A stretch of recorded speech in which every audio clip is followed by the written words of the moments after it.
Now, I would like to invite Brandon Durst. He is a candidate running for state superintendent. Thank you very much. Well, I really appreciate the opportunity to be back up here in North Idaho with the Kootenai County Republican Women. Thanks to all of you for putting this together and for making time out of your busy schedules to be here. I've been to Kootenai County more than any other county in the state of Idaho since I started this campaign. Because I think that this county, and when you cross over into the Pacific time zone, you guys get forgotten a lot. And this campaign is going to be emblematic of the fact that when I serve as your state superintendent, I'm going to be here all the time, not just when I'm running for re-election. And I think that we need to be able to invest time here in North Idaho listening to your concerns. So why am I running for state superintendent? I'm running as a parent of 5 children who spent the last 24 months frustrated to heck about what was going on in our schools. Seeing things happen that had me very concerned about what my children were being told and what they were being talked about, what they're being taught. And time being spent in a classroom undermining the values that I so diligently tried to instill upon them. And so as a parent, I am running for this position. I also have quite a bit of experience in state government and in education as well, which I can get into a little bit later. I do have a card I'd like to share with each one of you. If you haven't gotten one yet, please let me know. I'd love to hand one out to you before you leave today, and I'll stay as long as I need to and answer all of your questions. I'm running for this office on 3 primary issues, and they all relate back to what I believe is the most important thing in this election. That is parents.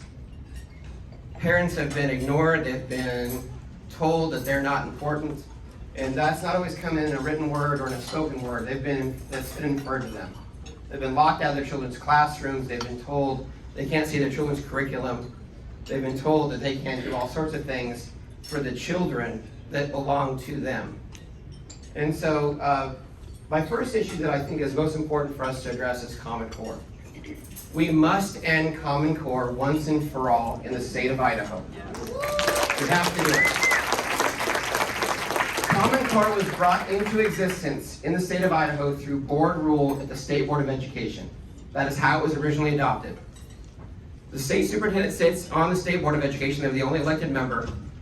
And it is my objective, and if I have the honor of serving you all as state superintendent, my first motion at my first meeting as a state board, as a member of the State Board of Education, will be to end Common Core forever, to appoint a parental-led group to identify new standards and give them 6 months to accomplish that job, so we know we have an end date for the madness. Number 2, let me tell you quickly why Common Core is such an insidious problem with our schools. Many of you can probably relate to this.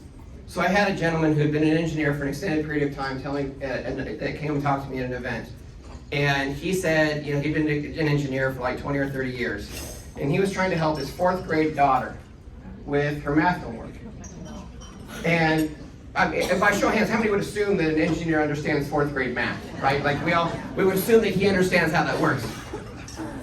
And his daughter said, "Dad, I can't do it that way. If I do it that way, the teacher's going to mark me wrong." And he said, "Well, this is correct. I guarantee you, this is right." She said, "No, I can't do it that way." So he said, "Well, you do it that way, and we'll talk about it. If you get the paper marked wrong, we'll have a conversation about what happened there." And so he helps his daughter. She does her homework. A couple days later, gets back. It's got an X. She got it wrong. Now, here, in my opinion, is the real problem. It's not that this daughter in 3rd or 4th grade missed a point on some worksheet, right? That's immaterial.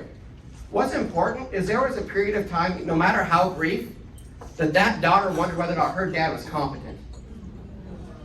This is the wedge that's being driven between our children and their parents, and it's not unintentional. It is a systematic plan to get parents out of the lives of their children so that the state can take over our kids' lives and tell them how to think and what to believe and what to do. So that's why we got to get rid of Common Core, if for no other reason. And there's plenty of others, but that's if for no other reason, that's a good one. Number 2, we have to stop critical race theory. The State Board of Education has the authority to end critical race theory tomorrow. They can pass a board policy and get rid of it. They can include all the derivatives of critical race theory, whether it be SEL, or diversity, equity, and inclusion, or critical social justice, whatever it is. They could end it tomorrow. And so the second motion I'm going to make as a member of the State Board of Education is to end critical race theory once and for all. And it's not just a matter of saying we're going to end it. We actually have to have an actionable plan to make sure that it gets enforced. The legislature passed House Bill 377 last year. You still have portrait of a graduate in your school district here in Kootenai. So what happened? Did that House Bill 377 do anything? No, it didn't do a darn thing. We actually have to have an actionable step. And what I'm proposing doing is through a proper process, through a proper due process, tell teachers and post-secondary faculty if they're going to continue to indoctrinate our kids, they're going to lose their ability to work for the state of Idaho. You have to have a plan. And so that would be part of my motion, is to make sure that we have a definitive plan, to make sure that teachers can understand what the rules of the game are, and to make sure that they aren't trying to do things to undermine what we as parents are trying to accomplish. The third thing I think we have to do, I think this is an even bigger issue, is we need to give parents real choice on where their kids go to school. And what that looks like to me is having money follow students to whatever school they want their child to go to. Whether it's a public school, a private school, a parochial school, a micro school, I don't care. Because as state superintendent, the only thing I care about is kids are getting educated. Because that's why we have this system in the first place, is so that we can protect a Republican form of government that comes straight out of Article 9, Section 1 of our Idaho Constitution. So I want to support parents and let them make that decision. Kids shouldn't be held captive to a school district based off the zip code that they live in.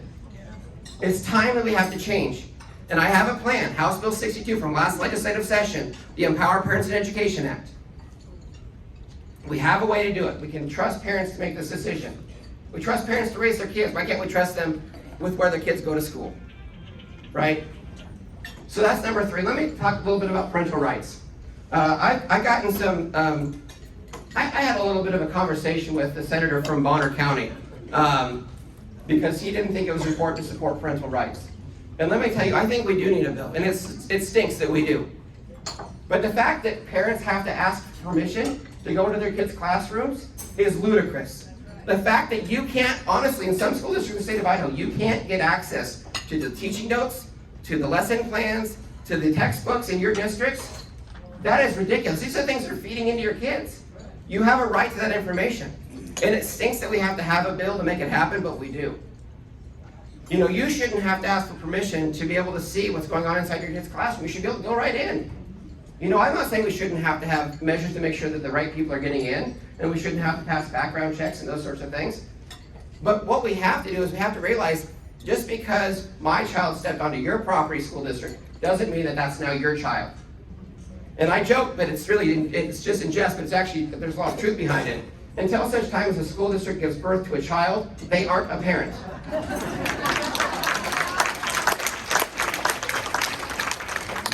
And let me finish this off by sharing a non-secret that I know will come up in this campaign, and I want to make sure I have the opportunity to provide the information so it doesn't look like I'm hiding something. I served in the state legislature. I was in the House and the Senate. I served in the Education Committee in that, but when I was in the legislature, I served as a Democrat. Okay? So I was very conservative Democrat, as former Congressman Labrador is here. If you don't believe me, you can ask him. We served in the legislature together. And I was actually courted on 2 different occasions by the party to switch parties, because my voting record aligned more with theirs than I did with the Democratic Party. But I want to let you know why I switched. How many of you are familiar with the walkaway movement? So President Trump was the best example of the walkaway movement. President Trump used to be a Democrat. Ronald Reagan used to be a Democrat. Governor Perry used to be a Democrat. And let me tell you something. I would rather have been a Democrat for a period of time. By the way, 100% pro-life voting record, first and only Democrat to ever been endorsed by Idaho Chooses Life. But I would rather have been a Democrat that voted like a Republican than be a Republican that votes like a Democrat.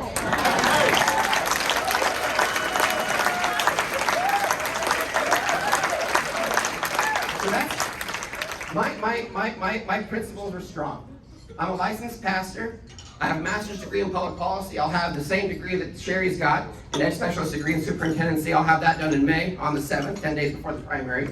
I'll finish that up.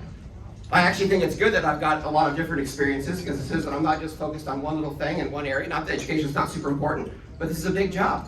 And it takes more than just talking about the education board. You sit on the state land board. We've got to open up our forests so loggers can start working again.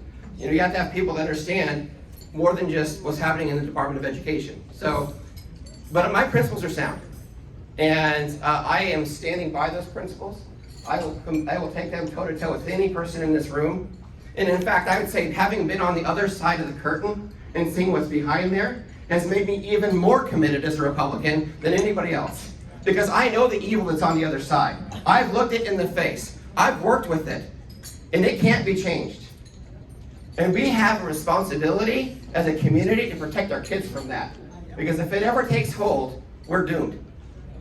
And I know that's negative, but that's reality. And sometimes we have to speak hard truths that are hard to hear. I love the opportunity to serve here. I'm excited to be in this room with all of you, and I'd love to hear any questions that you may have.